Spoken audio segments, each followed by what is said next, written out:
Antacid మందులు వాడుతుంటాం. ఆ మందులు వాడే వాళ్ళలో కూడా B12 లోపం వచ్చే అవకాశం ఉంది. అట్లాగనే కొంతమంది షుగర్ ఉన్న వాళ్ళు ఈ మెట్ఫార్మిన్ లాంటి మందులు వాడుతుంటారు. అది వాడినా కూడా అబ్జార్ప్షన్ లోపము ఉంటుందన్నమాట.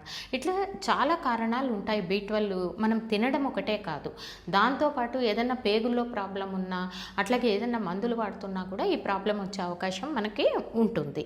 దీని లోపం ఉంది అని మనకి శరీరం కొన్ని సంకేతాలు ఇస్తుంది.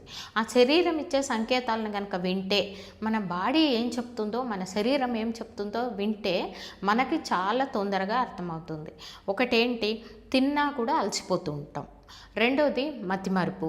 నేను ఇందాక చెప్పాను, పేర్లు మర్చిపోవడము, గుర్తుకు రాకపోవడము, ఎక్కడ పెట్టింది కూడా మనము అక్కడ పెట్టి ఉంటాం, మర్చిపోయి ఉంటాం. ఒక్కొక్కసారి ఫోన్ చేసి ఉంటాం, ఎవరికి ఫోన్ చేసినామో మర్చిపోతూ ఉంటాం. ఒక్కొక్కసారి చాలా నోటి మీదే మనకి పేరు ఉంటుంది, ఆ పేరు ఎంత ఆలోచించినా గుర్తుకు రాదు. ఇలా